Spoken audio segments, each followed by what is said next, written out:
Grandma, you can't even use a microwave.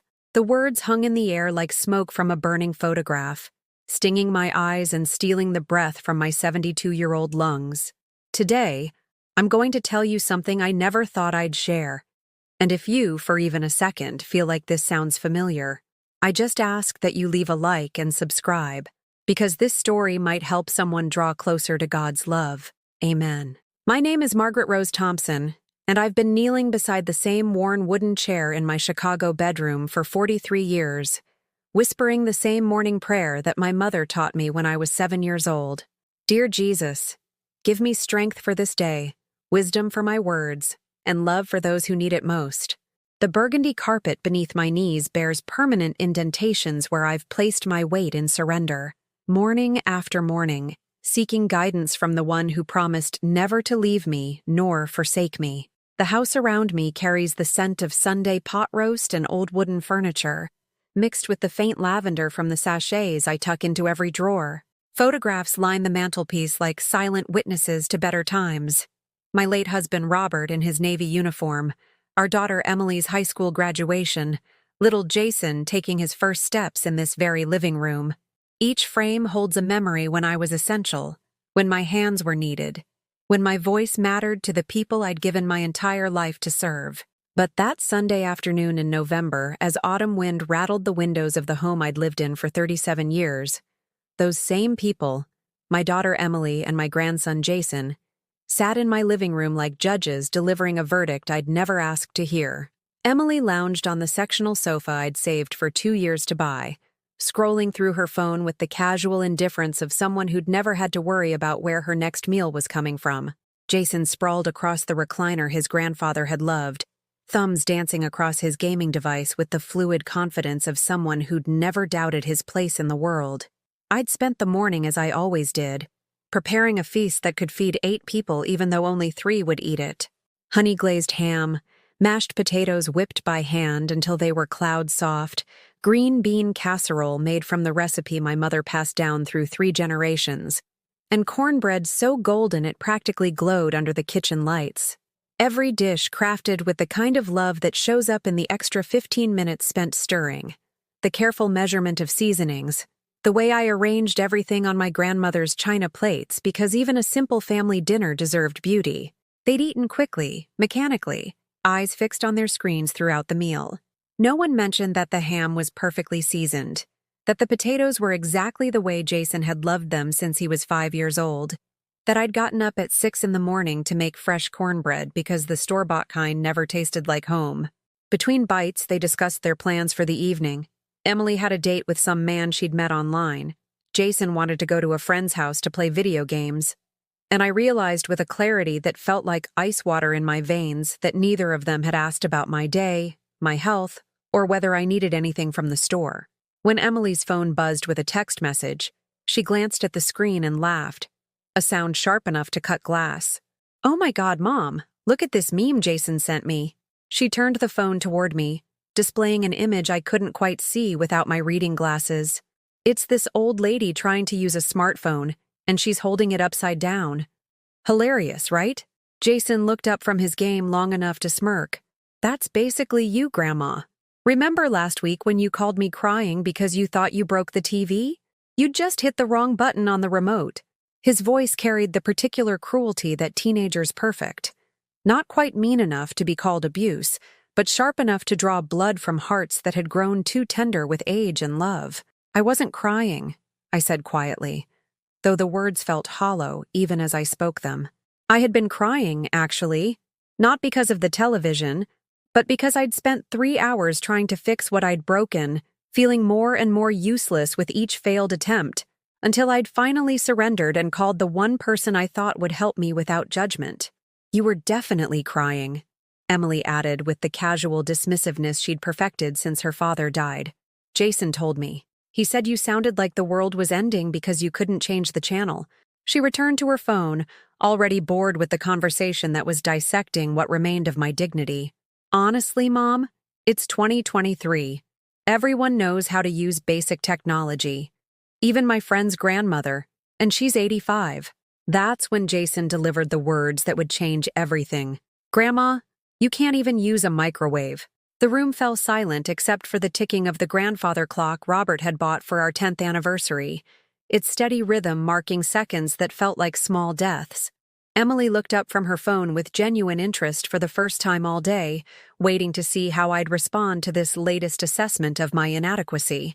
Jason paused his game, perhaps sensing he'd crossed some invisible line, but not quite understanding what it was or why it mattered. I stood there in my own kitchen, wearing the blue dress I saved for Sundays and special occasions, my silver hair styled the way I'd worn it since 1985. My hands still damp from washing the dishes they'd left on the table without a second thought. The microwave Jason claimed I couldn't operate sat on the counter behind me. The same microwave I'd bought in 2001 with my first Social Security check. The one I'd used thousands of times to warm Jason's baby bottles when Emily was too tired to function, to heat up soup when he was sick with childhood fevers, to defrost ground beef for the spaghetti dinners he'd begged for every Tuesday for 6 years straight. The microwave that had helped me feed this family for over 2 decades was apparently now evidence of my technological incompetence. Something cracked open in my chest. Not my heart, which had been breaking slowly for months, but something deeper. Something that had been holding me together through the loneliness that had settled into my bones since Robert's funeral, through the gradual realization that I'd become invisible in my own home, through the growing understanding that the people I'd sacrificed everything to love saw me as nothing more than a relic to be managed and occasionally mocked. "I need some fresh air," I whispered, though neither of them looked up to acknowledge my words. I walked through the back door onto the porch Robert had built with his own hands, where we'd spent countless evenings talking about our dreams and watching the sunset paint the sky in shades of hope. Now I stood alone, my fingers wrapped around the wooden railing he'd sanded smooth, feeling the November wind cut through my dress like prophecy. That night, after Emily left for her date and Jason disappeared to his friend's house, I sat at my kitchen table with my worn leather Bible open to Psalm 25. "Turn to me and be gracious to me, for I am lonely and afflicted." The words blurred through tears I'd been holding back for what felt like years. I traced the highlighted verses with trembling fingers, remembering when this same Bible had comforted me through Robert's diagnosis, through his treatments, through the night he took his last breath while holding my hand and whispering that he loved me. Now it seemed like even God had forgotten I existed. The morning after Jason's cruel words, I found myself standing in my bedroom closet, staring at a shoebox that hadn't been opened in 3 years. Inside lay the receipts and bank statements that told the story of a woman who'd given everything to people who now considered her a burden. My hands shook as I lifted the lid, releasing the faint scent of old paper and broken dreams. Receipt after receipt painted a picture I'd been too blind or too loving to see clearly. Emily's car payments when she'd temporarily lost her job 4 years ago. Jason's private school tuition when he'd been struggling in public school. The down payment for Emily's apartment when she'd moved out at 25, claiming she needed independence but keeping my checkbook on speed dial. College textbooks, medical bills, car repairs, Christmas gifts that I'd wrapped with such care while they'd texted their thanks from the next room. $43,000 over the past 5 years. Nearly my entire retirement savings, handed over with the naive belief that love meant saying yes to every request, every emergency, every manipulation disguised as family crisis. I sank onto my bed, clutching a bank statement that showed my current balance. $862. Not even enough to cover next month's property taxes on the house I'd somehow become a guest in. The house where Robert and I had planned to grow old together, where we'd dreamed of Sunday dinners filled with laughter and grandchildren who would treasure the stories we had to tell. Instead, I'd become the woman who cooked meals for people who ate while scrolling through social media, who cleaned up after adults who left dishes in the sink like I was their personal maid, who listened to complaints about my cooking while they accepted my financial support without gratitude or acknowledgement. My mind drifted to the conversation I'd overheard 3 weeks ago, when Emily thought I was napping in my chair. She'd been on the phone with her sister Linda in California, speaking in the careless tone people use when they think they're unobserved. "She just sits there all day, Lynn. Like, I get that she's old, but she could at least try to keep up with technology." Yesterday, she asked me to help her with Netflix for the 10th time this month. And don't even get me started on how she drives. 20 miles under the speed limit with her turn signal on for 3 blocks. The cruelty in her voice had been breathtaking. This was the same daughter I'd rocked through nightmares, the one I'd worked double shifts to support when her father was deployed, the one whose fever I'd monitored through sleepless nights when she was fighting pneumonia at age 7. The worst part, Emily had continued, is that she acts like she's doing us this huge favor by letting us eat dinner here every Sunday. Like, Mom, we're adults with our own lives. We don't need your pot roast and guilt trips. I'd pretended to sleep through tears that soaked the antimacassar on my chair, the one my mother had crocheted 50 years ago as a wedding gift.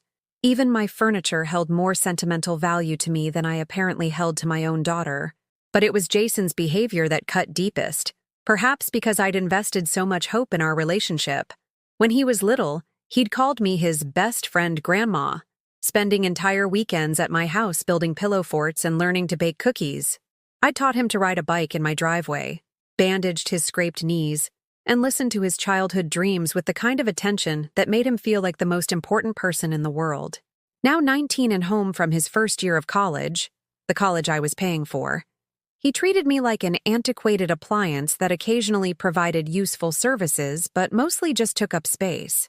He'd roll his eyes when I asked about his classes, respond to my questions with single-word answers while his fingers danced across his phone screen, and accept my birthday checks with the mechanical politeness of someone acknowledging a tip from a stranger. Last month, when I'd slipped on the wet bathroom tiles and called Emily for help, she'd sent Jason instead. He'd found me sitting on the floor in my nightgown, too dizzy to stand, too proud to cry. Instead of helping me up with gentleness, he'd sighed dramatically and said, "Grandma, you really need to be more careful. Mom's at work, and I had plans tonight." Plans. As if my potential concussion was an inconvenience to his social schedule. But the memory that haunted me most had occurred just 6 weeks earlier, during what I'd thought would be a celebration. Robert's birthday would have been October 15th, and I'd spent the entire day cooking his favorite meal: fried chicken with mashed potatoes and gravy, corn on the cob, and the chocolate cake recipe his mother had taught me before she died. I'd set the table with our wedding china, lit candles, and even played the jazz music he'd loved during our Friday night dances in the living room. When Emily and Jason arrived, they'd barely acknowledged the effort. Emily had complained that fried food upset her stomach, and Jason had picked at his chicken while live-streaming something on his phone. Neither of them had asked why I'd prepared Robert's favorite meal, why I'd lit candles on an ordinary Thursday evening, why tears kept sliding down my cheeks every time I looked at his empty chair. "Are you okay, Mom?"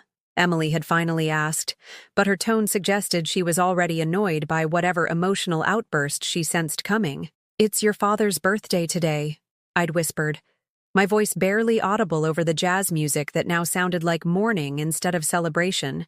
"Oh." Emily had checked her phone. "Right, I forgot." She'd returned to her meal without another word, and Jason had never even looked up from his screen. I'd eaten dinner with the ghost of my husband while my living family treated the evening like any other obligation to endure. That night, I'd thrown away most of the chocolate cake, because looking at it reminded me that grief shared alone becomes exponentially heavier. Sitting now with my box of receipts and bank statements, I realized that somewhere along the way, I'd stopped being Margaret Rose Thompson, beloved wife, devoted mother, cherished grandmother, and had become simply a resource to be managed. My financial contributions were expected but never acknowledged. My domestic labor was assumed but never appreciated. My emotional needs were invisible, irrelevant, inconvenient. I'd become the family ATM with a side business in housekeeping. But what hurt more than their indifference was the growing suspicion that I'd enabled it. Every time I'd said yes when I wanted to say no. Every time I'd smiled when I wanted to cry. Every time I'd prioritized their comfort over my own dignity. I'd taught them that my feelings didn't matter, that my boundaries were negotiable, that love meant accepting disrespect in silence. My prayer life had become a catalog of unanswered requests for patience, for understanding, for the grace to keep loving people who seemed incapable of loving me back. "Lord, help me be the grandmother they need," I'd whispered night after night, never stopping to ask whether they deserved the grandmother they were getting. I'd prayed for their happiness while sacrificing my own. I'd prayed for their success while funding their failures. I'd prayed for their spiritual growth while watching them treat their own grandmother with casual cruelty. Am I being tested or just forgotten? I whispered to the empty room, my voice echoing off walls that had heard this question too many times before. The silence that answered felt heavier than any response God might have given. That evening, as I prepared another elaborate dinner that would be consumed without gratitude, I found myself staring at the microwave that had triggered yesterday's humiliation. 22 years old and still functioning perfectly, it had witnessed countless acts of love disguised as simple meals. Jason's baby formula warmed at 2 a.m., Emily's comfort food during her divorce, holiday leftovers portioned into containers for busy weekdays. I opened its door and saw my reflection in the black glass. A 72-year-old woman whose love had been taken for granted so long that even she had started to believe it was worthless. But something in that reflection looked different than it had the day before. Perhaps it was the set of my shoulders, or the way the kitchen light caught the determination in my eyes. But for the first time in months, I saw traces of the woman I'd been before grief and loneliness had convinced me that being needed was the same thing as being valued. That woman had opinions. She had boundaries. She had enough self-respect to demand better treatment from people who claimed to love her. Tomorrow, I decided, I would start remembering who she was. The following Tuesday morning, I woke up feeling like I'd been hit by a freight train. My joints ached in ways that seemed to reach deeper than arthritis, and a persistent headache pounded behind my eyes like an angry fist. But Tuesday was grocery day, and I'd learned that disrupting the family's routine brought complaints that echoed through the house for days. I dressed slowly, choosing my warmest coat because November in Chicago had turned bitter overnight. The walk to the corner market usually took me 15 minutes, but today each step felt like walking through thick mud. By the time I reached the automatic doors, I was dizzy and nauseous, gripping my shopping cart like a lifeline. Mrs. Chen, who'd worked the morning shift for 12 years, looked at me with concern. "Margaret, you don't look well today. Maybe you should go home and rest." Her kindness nearly broke me. When was the last time someone in my own family had noticed whether I looked unwell? "I'm fine," I lied, though we both knew it wasn't true. "Just need to pick up a few things." I made it through half my shopping list before my vision started to blur. Standing in the cereal aisle, reaching for Jason's favorite brand of granola bars, the expensive organic ones that cost twice as much as the store brand, I felt the world tilt sideways. My hand gripped the shelf as waves of dizziness crashed over me, and for a terrifying moment, I thought I might faint right there between the Cheerios and the oatmeal. A young mother with twin toddlers noticed me swaying. "Ma'am, are you okay? Do you need me to call someone?" I almost said yes. Almost gave her Emily's number and asked her to explain that I was sick and needed help getting home. But then I remembered Emily's irritated voice from last week. "Mom, I can't drop everything every time you have a little ache or pain. I have my own life to manage." "I'm fine," I told the concerned stranger, forcing a smile that felt like lifting weights. Just catching my breath, I abandoned my cart and drove home empty-handed, white-knuckling the steering wheel and praying I'd make it without causing an accident. The house felt cavernous when I entered, every room echoing with emptiness. I collapsed into my recliner and called Emily. "Hi, Mom." Her voice carried the distracted tone she used when she was multitasking. "What's up?" "I'm kinda busy right now." "I'm not feeling well," I said quietly. "I got dizzy at the store and had to come home. I was wondering if you could pick up a few groceries after work. Just the essentials." Silence stretched across the phone line. I could hear typing in the background. "Mom, I literally just told Jason yesterday that you needed to start being more independent. You can't rely on us for every little thing. Maybe try ordering groceries online. They deliver now, you know." The casual dismissal felt like a slap. "I don't know how to order groceries online, Emily. I've never done that before." "Well, maybe it's time to learn." Her voice carried the particular impatience reserved for children who'd asked the same question too many times. "Look, I've got a conference call in 5 minutes. Take some Tylenol and drink some water. You'll be fine." The line went dead before I could respond. I sat in my chair until sunset, too dizzy to stand, too proud to call back. When my stomach started cramping from hunger, I managed to heat a can of soup in the microwave. the same microwave Jason claimed I couldn't operate. The irony would have been funny if it hadn't been so pathetic. That evening, Emily showed up for dinner as if nothing had happened.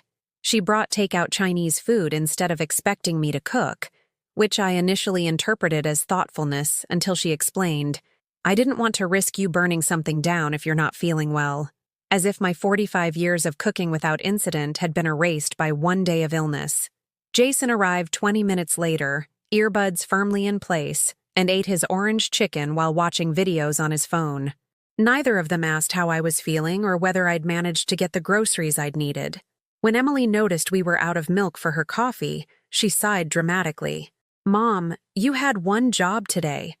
How did you forget milk?" I wanted to scream.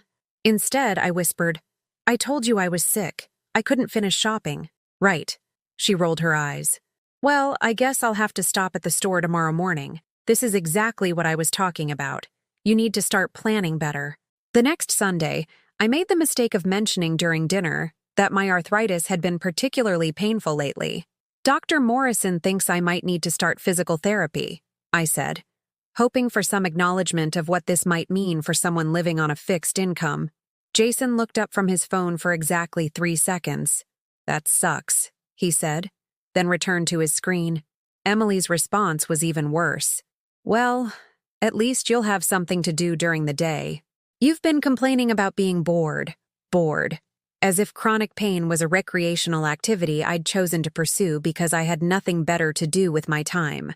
But it was the small moments that hurt most. The way Jason would answer my questions with single words while maintaining full conversations with his gaming friends through his headset. The way Emily would interrupt my stories about her childhood to take phone calls that apparently couldn't wait. The way both of them would discuss their plans for holidays as if I wasn't sitting right there. As if my presence at Thanksgiving or Christmas was assumed but not actually desired. Last month, I'd overheard Emily making plans for Jason's birthday dinner. She'd been talking to her friend Karen, describing the restaurant she'd chosen and the gift she'd bought. "What about your mom?" Karen had asked. "Is she coming too?" The pause that followed felt eternal. "I guess," Emily had finally answered. "I mean, she'd probably be hurt if we didn't invite her. But honestly, she doesn't really fit in with our friends, you know? She asks too many questions and tells the same stories over and over." I'd been standing in my own kitchen, listening to my daughter explain why including me in her son's birthday celebration would be an inconvenience to be managed rather than a joy to be shared. That night, I'd knelt beside my bed longer than usual, my arthritic knees pressing into the worn carpet while I begged God for understanding. "Please help me know how to love them better," I'd whispered. "Show me what I'm doing wrong. Help me be the mother and grandmother they need." But as weeks passed with no improvement in their treatment of me, I began to wonder if I was praying for the wrong thing. Maybe the problem wasn't that I loved them poorly, but that I loved them too much. Maybe I'd taught them to take my love for granted by making it unconditional, unbreakable, unlimited. Maybe God was trying to show me something about boundaries, about self-respect, about the difference between loving someone and enabling them to treat you badly. The breaking point came on a Thursday evening in late November. I'd spent the day preparing Jason's favorite meal for no particular reason, except that I'd hoped it might bring back some of the warmth we'd once shared. Beef stew with homemade biscuits, chocolate chip cookies fresh from the oven, the kitchen filled with aromas that used to draw him to the table with genuine excitement.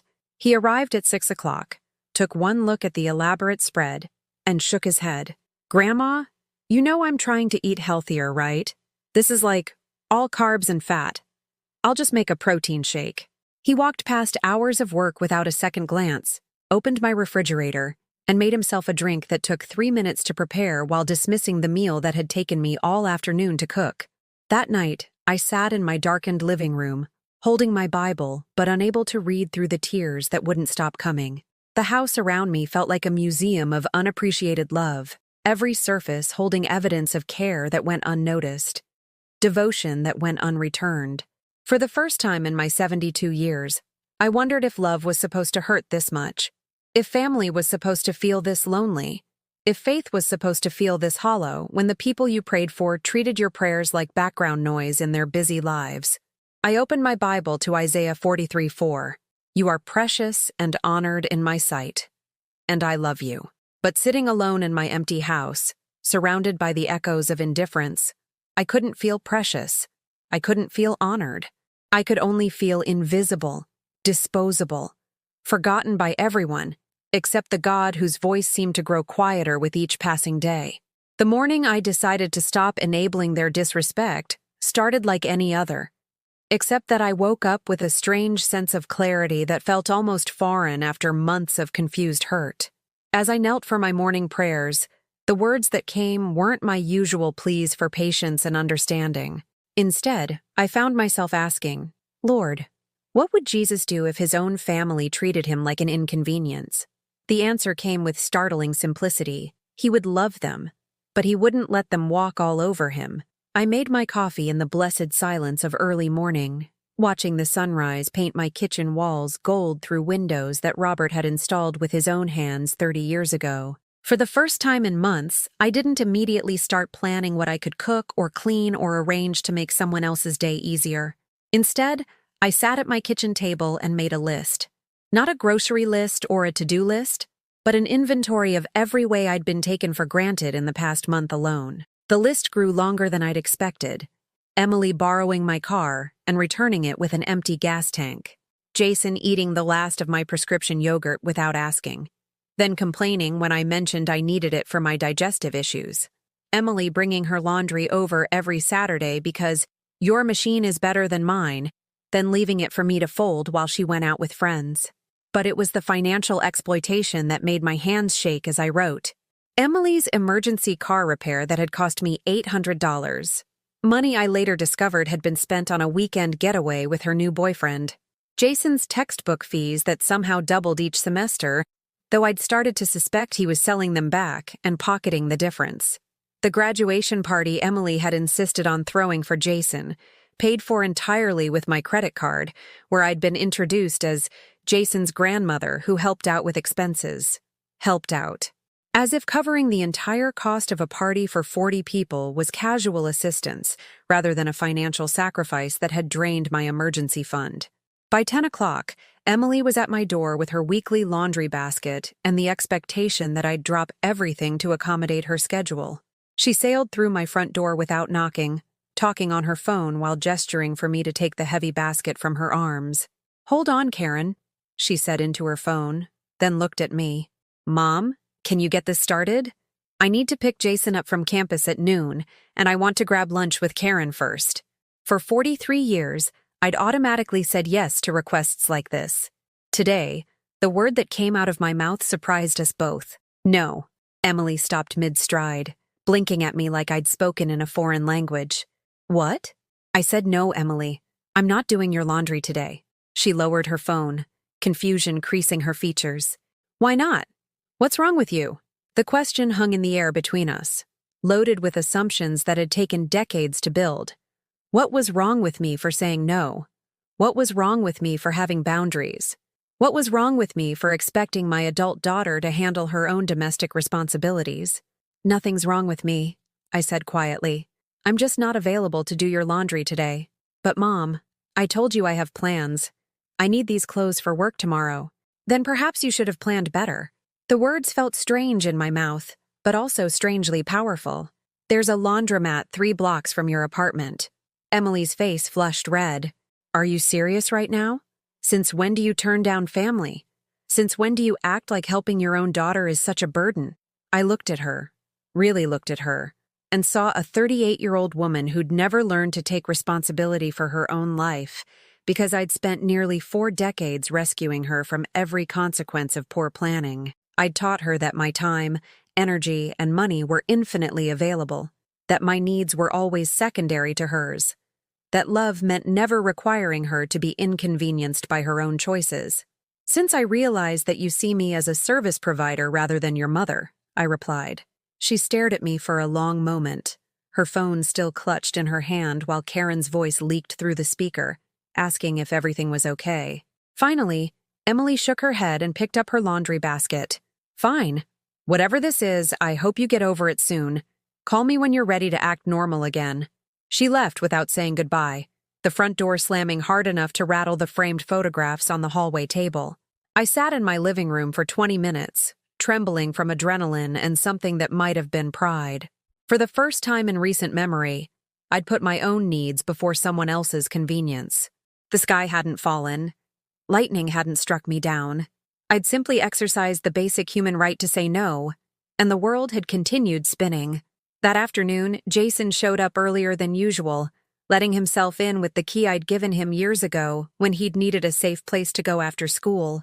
He found me reading my Bible in the living room, my reading glasses perched on my nose as I worked through Proverbs. "Hey, Grandma." His tone was unusually careful, suggesting Emily had already called him. "Mom said you were acting weird today." I marked my place in my Bible and looked up at him. At 19, Jason was tall and handsome like his grandfather had been, with the same dark hair and easy smile that had once charmed everyone he met. But somewhere in the transition from child to adult, that charm had curdled into entitlement, and those smiles had become tools for manipulation rather than expressions of genuine affection.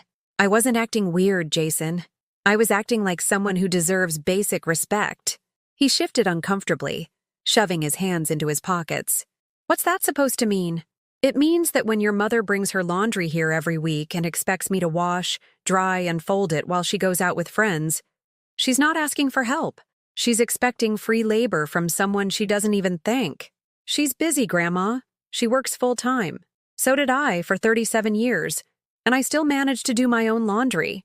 Jason's expression shifted from confusion to something approaching irritation. "Why are you being like this? You've never complained before." Maybe that was my mistake. We stared at each other across my living room.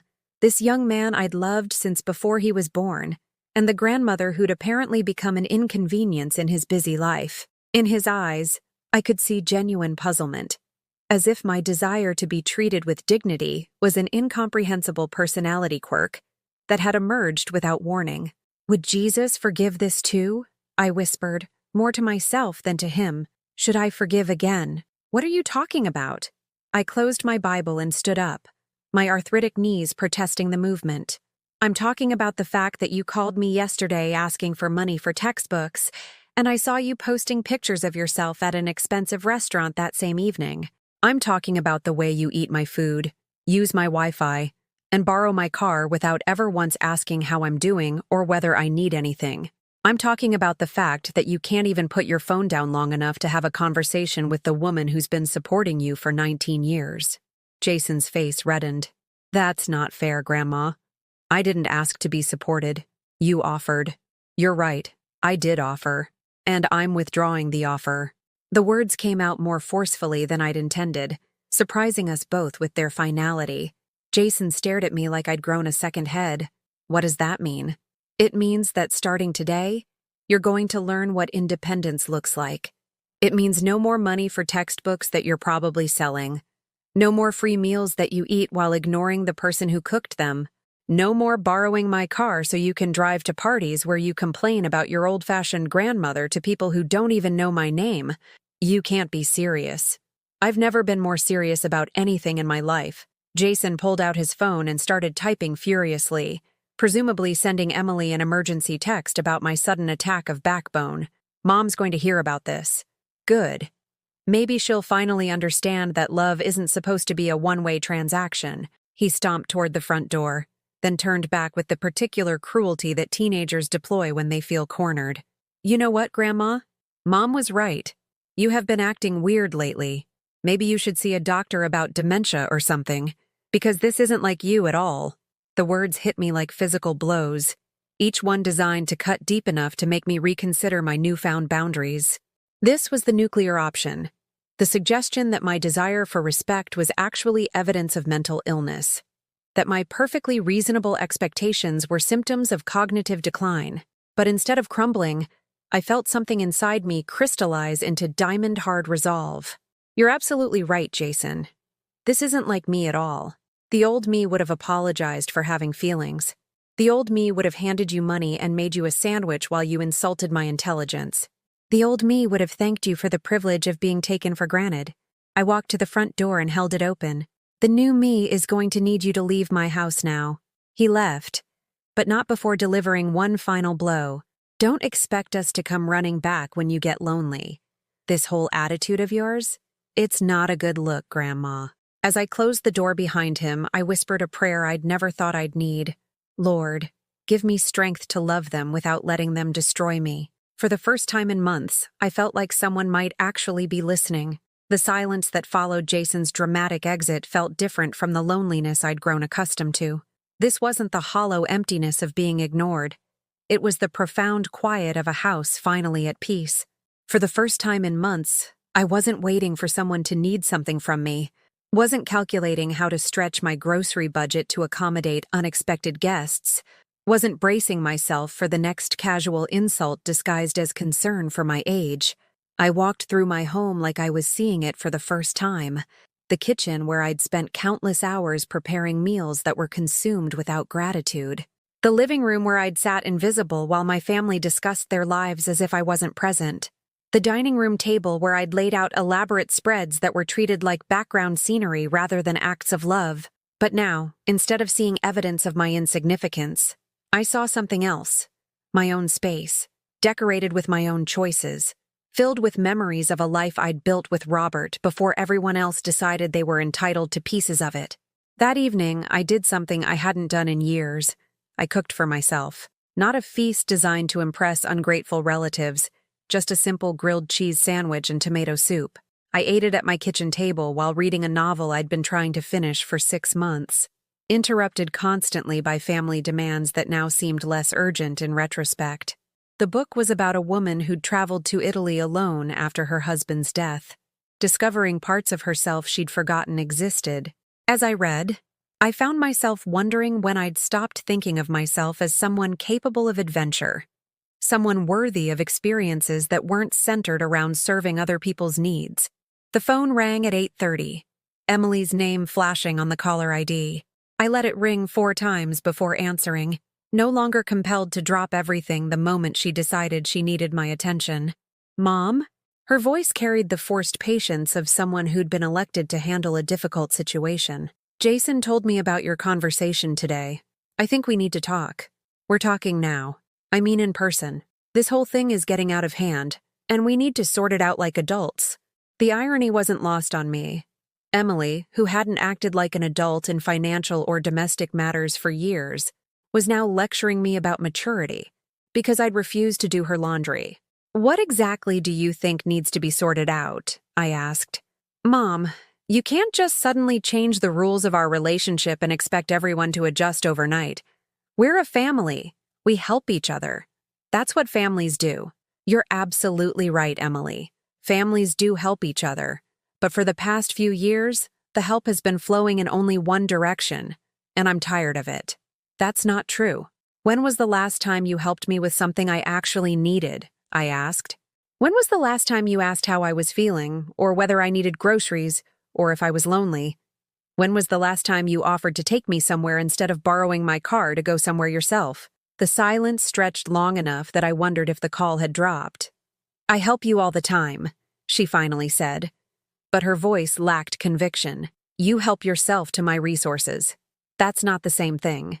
Mom, I don't know what's gotten into you, but this victim mentality isn't healthy. Maybe you should talk to someone. Dr. Patterson has been our family doctor for 20 years. He might be able to recommend a counselor who specializes in seniors. There it was again. The suggestion that my desire for reciprocal respect was evidence of mental illness rather than long overdue emotional growth. But this time, instead of feeling hurt by the implication, I felt something approaching amusement. Emily, I'm 72 years old, not senile. I'm not confused about what's been happening in this family. I'm just no longer willing to pretend it's normal. Fine.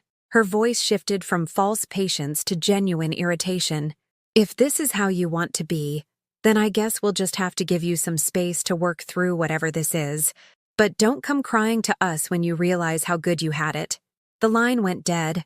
I sat in my kitchen, holding my silent phone, and realized I felt lighter than I had in years. The threats and manipulation that should have terrified me into compliance had instead revealed how little power they actually held. Emily and Jason could withdraw their presence. But what exactly was I losing? Visits that left me feeling used and unappreciated.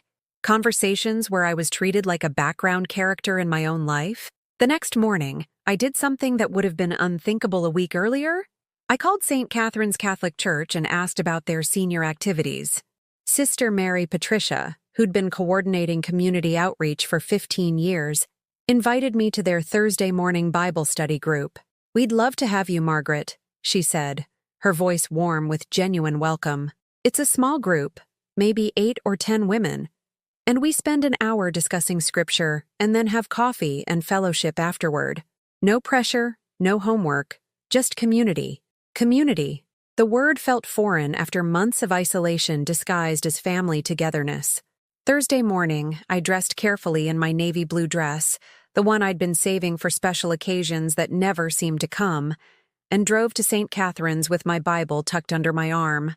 The parish hall smelled like coffee and lemon oil, sun streaming through tall windows onto a circle of folding chairs where women ranging from their 60s to their 80s sat with opened Bibles and welcoming smiles.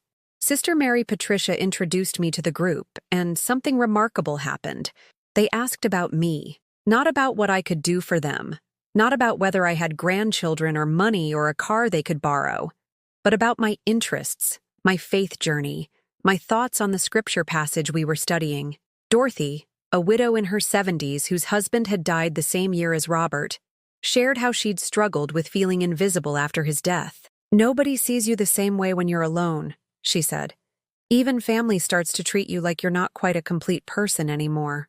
The knowing nods around the circle told me I wasn't the only one who'd experienced this particular form of grief. Barbara, whose daughter lived in California, talked about learning to create boundaries with adult children who'd grown comfortable taking more than they gave.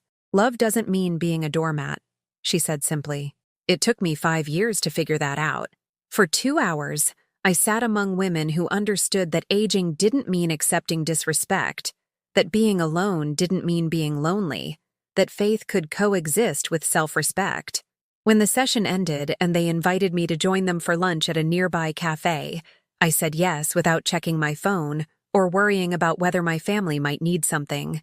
Over chicken salad sandwiches and iced tea, these women who'd been strangers 2 hours earlier shared stories that mirrored my own. Adult children who'd confused love with financial support, families who'd treated their mothers like live-in staff rather than cherished relatives. The slow erosion of identity that happened when you spent decades defining yourself through service to people who'd stopped seeing you as an individual. "The hardest part," said Helen, whose own granddaughter had once called her technologically challenged in front of her friends, "is realizing that you taught them to treat you this way. Every time we said yes when we wanted to say no, every time we smiled when we wanted to cry, we were training them to see us as resources instead of people."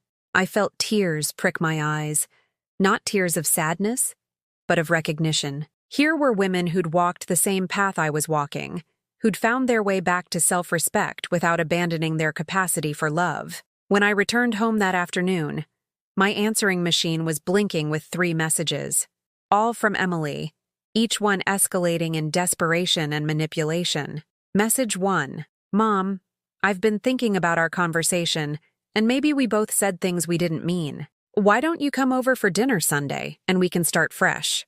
Message 2. "Mom, Jason really misses you. He's been asking when you're going to apologize so things can go back to normal. He didn't mean what he said about the dementia thing." Message 3. "Mom, this is ridiculous. You can't stay mad forever. We're your family. Call me back." I deleted all 3 messages without returning the calls. That evening, I sat on my back porch with a cup of tea, watching the sunset paint the sky in shades of pink and gold. The November air was crisp, but not yet bitter, and the silence around me felt like a blessing rather than a burden. For the first time in months, I prayed without asking for anything. Not for patience, not for understanding, not for the grace to keep accepting unacceptable treatment. Instead, I simply thanked God for showing me that I was worth more than I'd been accepting, that love shouldn't diminish the lover, that setting boundaries wasn't selfishness, but self-preservation. "Thank you, Lord," I whispered to the evening sky, "for helping me remember who I am."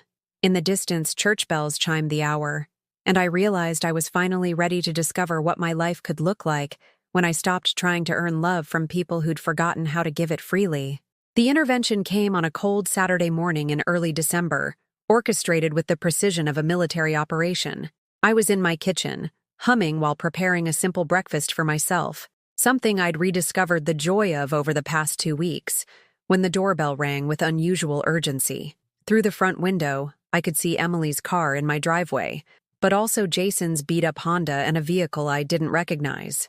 My stomach tightened with familiar anxiety before I reminded myself that I was no longer required to drop everything for family emergencies that usually turned out to be manufactured crises designed to manipulate my emotions. I opened the door to find Emily, Jason, and a woman in her 40s wearing a professional smile and carrying a leather briefcase. The stranger had kind eyes but the practiced demeanor of someone accustomed to managing difficult situations. "Mom," Emily said, pushing past me into the house without invitation. "We need to talk. This is Linda Morrison from Family Elder Care Services. We asked her to come assess the situation." The words hit me like ice water. They'd brought a stranger to evaluate my mental competency because I dared to establish boundaries. In their minds, my refusal to continue being their personal ATM and domestic servant was evidence of cognitive decline, serious enough to warrant professional intervention. "I don't understand," I said quietly, though I understood perfectly. This was their nuclear option, the final attempt to regain control by questioning my ability to make my own decisions. Linda Morrison stepped forward with practiced compassion. "Mrs. Thompson, your family is concerned about some recent changes in your behavior. They've described incidents of confusion, memory lapses, and what they characterize as uncharacteristic hostility toward people you love." I looked at Emily and Jason, these people I'd sacrificed everything for, who were now sitting in my living room trying to convince a social worker that my desire for respect was evidence of mental illness. Emily's face was a mask of false concern, while Jason couldn't quite meet my eyes. "What changes specifically?" I asked, settling into my favorite chair with the dignity of someone who'd done nothing wrong. Linda consulted her notes. "Your daughter mentions that you've become forgetful about family obligations, that you've been refusing to help with tasks you've always handled before, and that you've made some concerning financial decisions. Your grandson has expressed worry about mood swings and what he describes as paranoid thoughts about the family taking advantage of you." The careful documentation of my newfound backbone was almost impressive in its thoroughness. Every boundary I'd established had been reframed as a symptom, every moment of self-respect transformed into evidence of decline. "Linda," I said, using her first name deliberately, "may I ask what specific training you have in distinguishing between dementia and someone finally learning to say no to people who've been taking advantage of them?" Her professional smile flickered slightly. "Mrs. Thompson, I'm here to help determine what support services might be beneficial for someone in your situation. My situation being that I'm a 72-year-old woman who recently decided to stop funding my adult daughter's lifestyle and doing my adult grandson's laundry." Emily's face flushed red. "Mom, this isn't about laundry. You've been acting completely different. You won't return our calls, you refuse to help when we need you, and you've started making accusations about our motives that just aren't true." "What accusations, Emily? You said we were taking advantage of you financially. You implied that we don't care about you as a person. You've started acting like we're the enemy instead of your family who loves you." I stood up slowly, my arthritis protesting but my resolve steady as bedrock. From my kitchen counter, I retrieved the folder I'd prepared for exactly this moment. Bank statements, receipts, and a carefully documented timeline of every financial request, every unreturned favor, every casual insult disguised as humor. "Linda," I said, handing her the folder, "these documents show approximately $43,000 in financial support I've provided to my daughter and grandson over the past 5 years. Support that was requested for emergencies, education, and basic living expenses. If you'd like to cross-reference these amounts with their actual expenditures, you'll find some interesting discrepancies." Linda opened the folder, her professional demeanor shifting as she scanned pages of evidence that painted a very different picture than the one Emily and Jason had presented. "Mom," Jason said, his voice taking on the wheedling tone he'd perfected as a child. "We never asked you to keep track of everything like that. That's kind of obsessive, don't you think?" "No, Jason. What I think is obsessive is a 19-year-old who expects his grandmother to pay for his textbooks while he spends money on restaurant meals that cost more than my weekly grocery budget." I turned to Linda, who was still examining my documentation with increasing interest.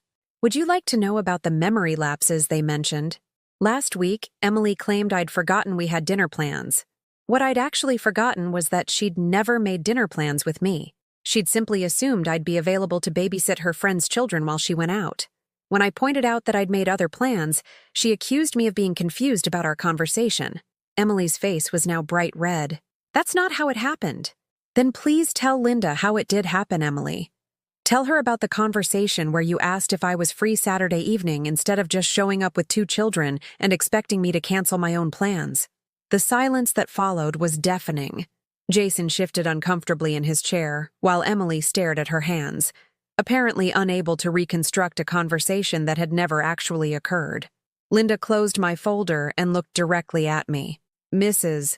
Thompson, these documents suggest that you've been maintaining very detailed financial records. Your handwriting is clear, your math is accurate, and your timeline is consistent.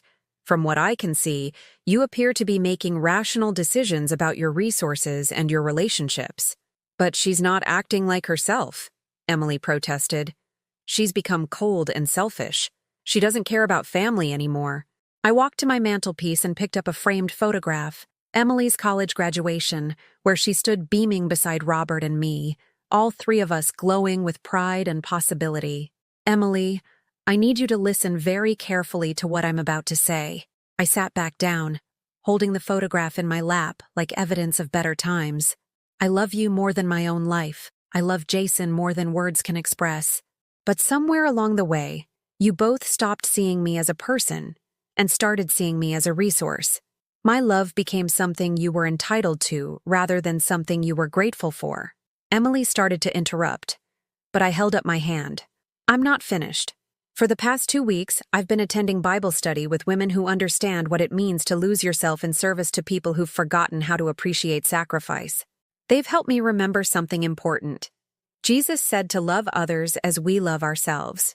But if we don't love ourselves enough to demand basic respect, we're not modeling healthy love for anyone."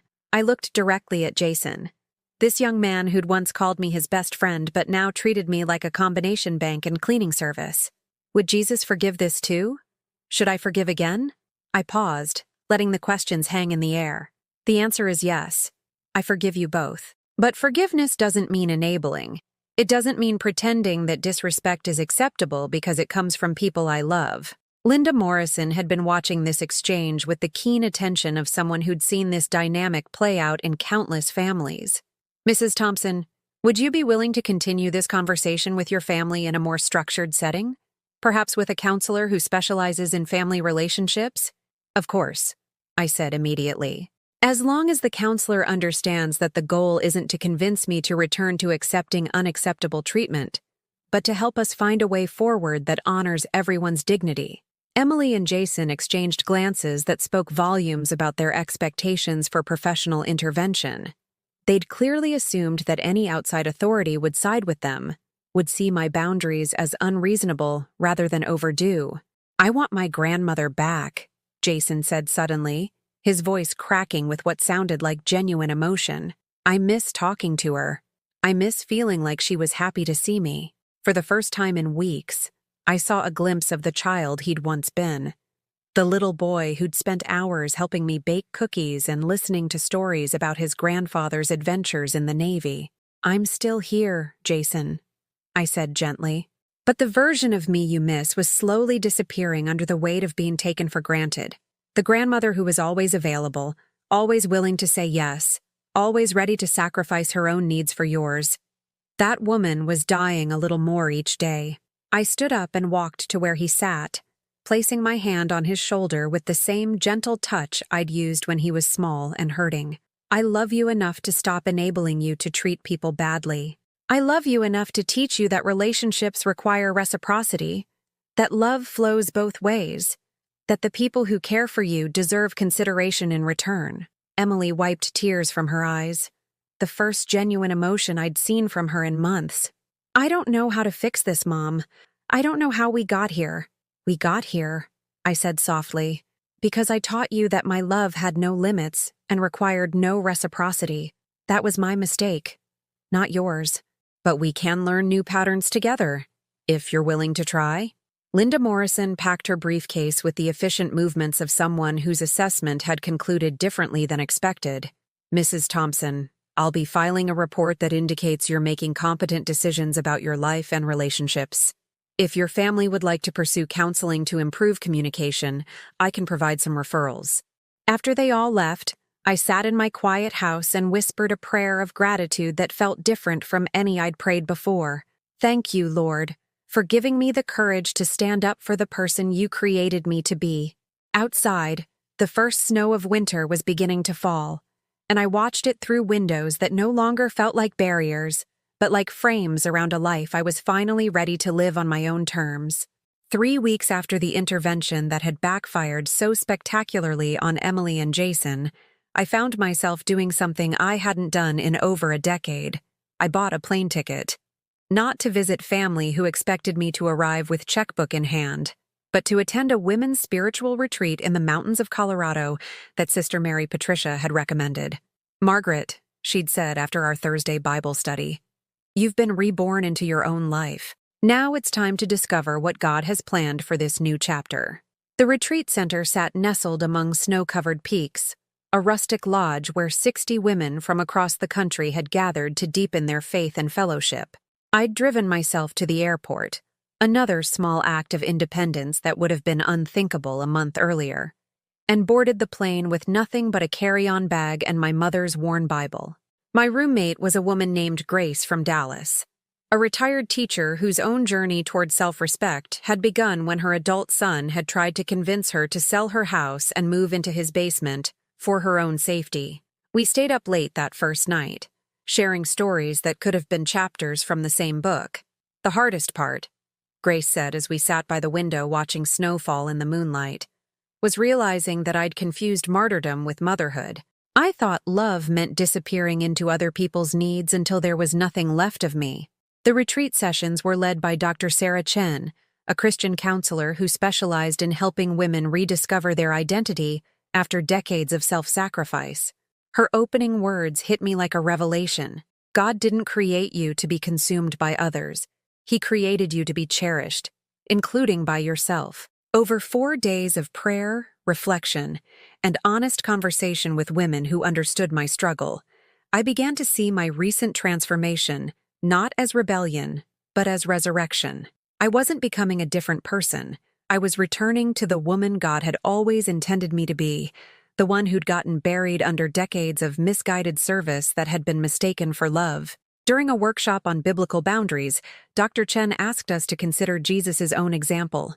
He withdrew from crowds when he needed solitude. He said no to requests that didn't align with his purpose.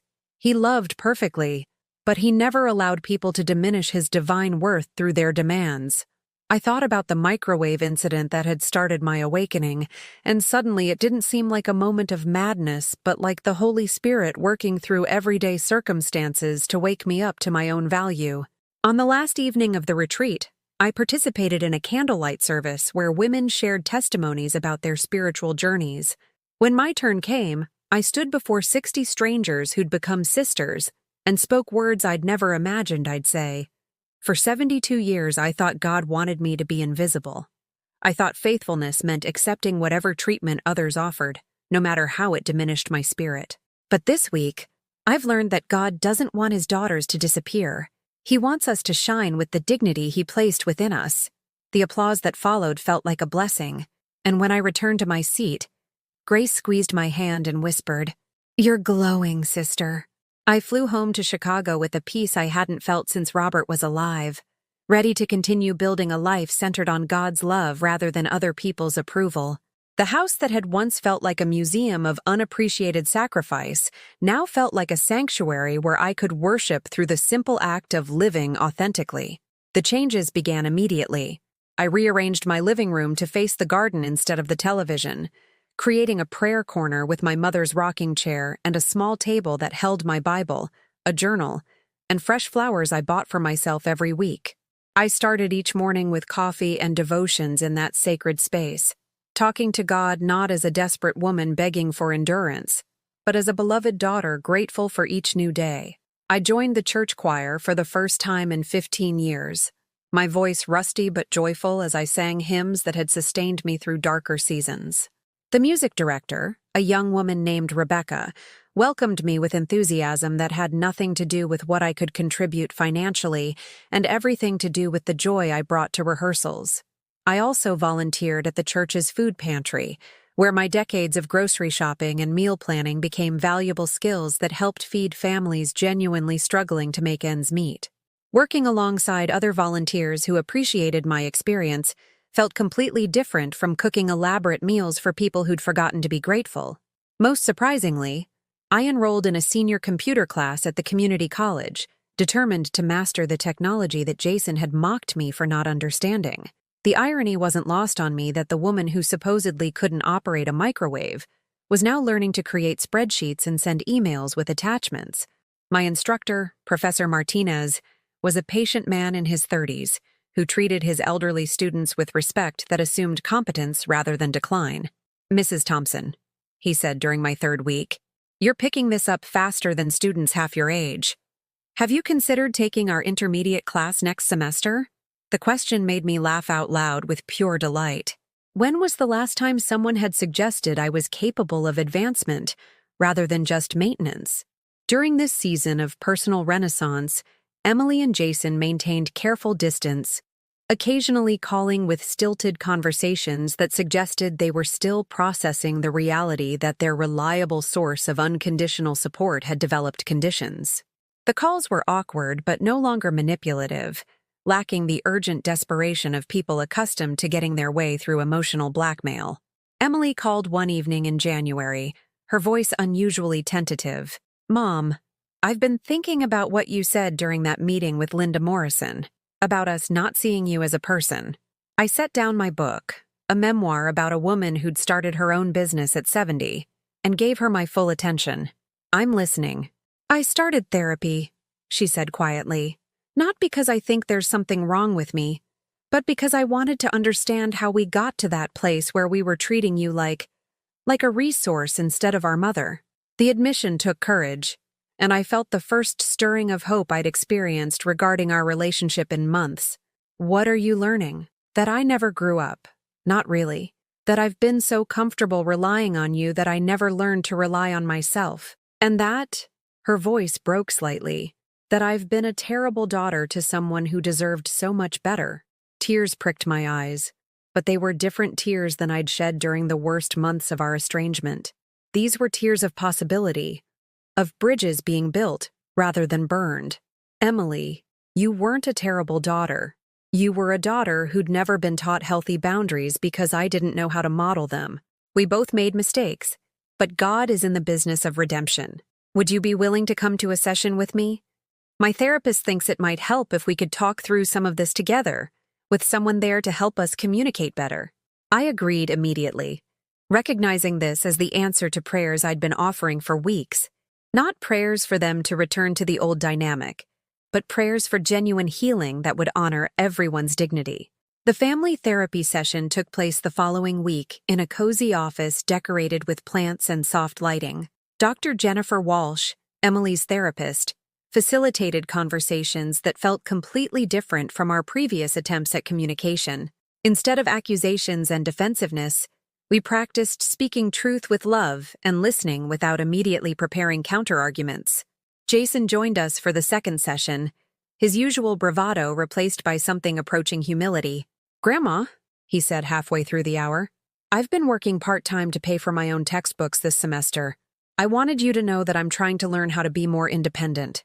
How does that feel?" I asked, genuinely curious about his experience of self-reliance.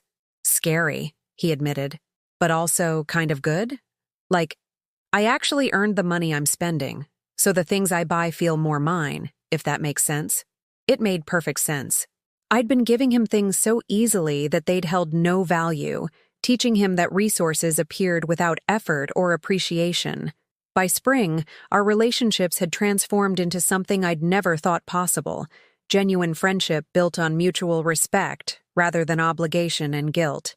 Emily started visiting not because she needed something, but because she enjoyed my company. Jason began calling to share stories about his classes and ask for advice about decisions he was learning to make independently. The most profound change came during Easter dinner, which I hosted but didn't prepare alone. Emily brought side dishes she'd made herself. Jason contributed dessert he'd actually purchased with his own money, and all three of us cooked together in my kitchen while sharing stories and laughter that felt natural rather than forced. As we sat around my dining room table, the same table where I'd eaten so many silent meals while they'd ignored my presence, Jason raised his water glass in an unexpected toast. "To Grandma," he said, his voice thick with emotion, "for loving us enough to teach us how to love her back." We clinked glasses in my sunny dining room, and I felt the presence of the Lord as surely as if Jesus himself had pulled up a chair to join our celebration. This was resurrection in action, not just my own rebirth into dignity and purpose, but the redemption of relationships that had been dead and were now alive again. That night, as I cleaned dishes alongside my daughter and grandson who'd insisted on helping, I whispered a prayer of gratitude. "Thank you, Jesus, for showing me that I am fearfully and wonderfully made, and for teaching my family to see me the way you always have." Through my kitchen window, the sunset painted the sky in shades of gold and pink, and I knew with absolute certainty that the best chapters of my story were still being written. 6 months later, I stood in my kitchen on a warm June morning, sunlight streaming through windows that Robert had installed with such care, preparing breakfast not out of obligation but out of pure joy. The microwave that had started this entire journey hummed quietly on the counter, no longer a symbol of my supposed inadequacy, but a reminder of God's power to transform even the smallest moments into catalysts for profound change. The woman looking back at me from the reflective surface of that microwave door bore little resemblance to the broken, invisible person I'd been just months earlier. My shoulders stood straighter, unburdened by the weight of constantly trying to earn love I'd already freely given. My eyes held light that hadn't dimmed with age, but had been rekindled by the radical act of remembering my own worth. My hands, once trembling with anxiety about disappointing people who couldn't be pleased, now moved with the confident grace of someone who'd rediscovered her purpose. This morning was special. Emily and Jason were coming for brunch, but everything about this gathering reflected our transformed relationships. Emily had called to ask what she could bring, genuinely wanting to contribute rather than simply consume. Jason had offered to pick up fresh flowers from the farmer's market, using money he'd earned from his new part-time job at the campus bookstore. They were coming not because they needed something from me, but because they enjoyed spending time with a grandmother they'd finally learned to see as a whole person. The dining room table, set with my grandmother's china, held evidence of our family's healing. Handwritten place cards created by Jason during a moment of artistic inspiration. A centerpiece of wildflowers Emily had arranged herself, each bloom chosen with care rather than grabbed hastily from a grocery store display. And in the center, my mother's worn Bible, open to 2 Corinthians 5:17. "Therefore, if anyone is in Christ, the new creation has come. The old has gone. The new is here." Those words had become my anthem during this season of transformation, reminding me daily that God's love doesn't diminish with age, but deepens with surrender to his perfect plan for our lives. The doorbell rang at exactly 11 o'clock, and I opened it to find my family standing there with genuine smiles and arms full of contributions to our meal. But more importantly, they stood there with hearts full of a love that had learned to express itself through respect rather than simply taking. "Grandma, you look beautiful," Jason said, and I could tell he meant it. This wasn't the casual compliment of someone trying to manipulate my emotions, but the sincere observation of a young man who'd learned to really see the people he claimed to love. Emily hugged me with the warmth of someone who'd rediscovered the mother she'd taken for granted for so many years. "Mom, the house smells amazing. What can I do to help?" We worked together in my kitchen like the family I'd always dreamed we could be. each of us contributing our skills and energy to create something beautiful together. Emily shared stories from her new job, a position she'd found through her own efforts, rather than relying on family connections or financial support. Jason talked excitedly about his summer internship at a nonprofit organization, work that paid modestly, but filled him with purpose. As we sat down to eat, Jason surprised me by asking if he could say grace.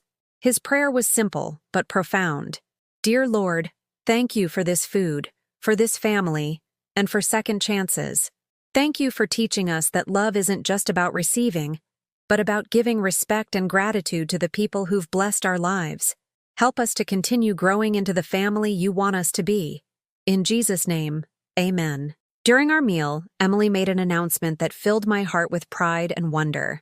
Mom, I've been thinking about what you said about community and purpose. I've started volunteering at the women's shelter downtown, helping other women who are trying to rebuild their lives after difficult circumstances. The irony wasn't lost on any of us, that Emily, who'd once needed her mother to do her laundry, was now helping other women develop independence and self-sufficiency. God's sense of humor in working all things together for good never ceased to amaze me. Jason shared his own news. Grandma, remember how you used to tell me stories about Grandpa's time in the Navy? I've been thinking about those stories a lot lately, about service and sacrifice and what it means to be part of something bigger than yourself. I'm thinking about joining the ROTC program next semester. The boy who'd once treated me like a personal bank was considering military service. Drawn by stories of honor and duty that I'd shared during quieter times, when he'd still been young enough to listen with wonder rather than boredom. After brunch, we sat in my garden where Robert had planted rose bushes that still bloomed faithfully each summer. The afternoon stretched before us without agenda or urgency, just three people who'd learned to enjoy each other's company without the underlying tension of unmet needs and unspoken resentments. Mom, Emily said as we watched butterflies dance among the flowers, I need you to know something. These past months, watching you find yourself again, seeing you discover activities and friendships that bring you joy, it's taught me things about strength and dignity that I never learned anywhere else. She paused, her voice thick with emotion. You didn't just teach us how to love you better.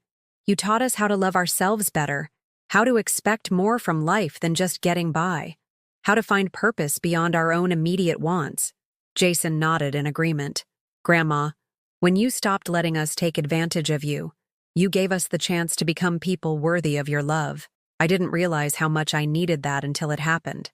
As the sun began to set, painting the sky in the colors of hope and renewal, I reflected on the miraculous transformation that had occurred in our family, not through dramatic gestures or ultimatums, but through the simple act of one woman deciding she was worth more than she'd been accepting and having the courage to demonstrate that truth through her actions. The microwave that had started it all sat quietly in my kitchen, no longer a source of shame, but a reminder that God can use the most ordinary moments to birth extraordinary change. Every time I used it now, I remembered the woman who'd once felt invisible and gave thanks for the journey that had led me back to the light. That evening, after Emily and Jason had left with promises to call during the week, not because they needed something, but because they genuinely wanted to stay connected, I sat in my prayer corner with my mother's Bible and reflected on the verse that had sustained me through the darkest moments of my transformation. The Lord your God is with you, the mighty warrior who saves. He will take great delight in you. In his love, he will no longer rebuke you, but will rejoice over you with singing. I could almost hear that divine song of rejoicing as I looked around my home, no longer a place where I felt like a guest in my own life, but a sanctuary where a beloved daughter of the King had learned to live with the dignity he'd always intended for her. The phone rang, interrupting my meditation. Emily's name appeared on the caller ID, and for a split second, old anxiety flickered through me. But it was quickly replaced by curiosity rather than dread, a sign of how completely our relationship had healed. Hi, sweetheart, I answered. Mom, I just wanted to call and say thank you again for today, and to tell you that I love you, not because of what you do for us, but because of who you are. After we hung up, I sat in the gathering twilight and whispered a prayer of gratitude that encompassed not just my own transformation, but the ripple effects of grace that had touched every relationship in my life. "Thank you, Lord," I whispered to the evening air, "for loving me enough to wake me up to my own worth. Thank you for showing me that it's never too late to become the woman you created me to be."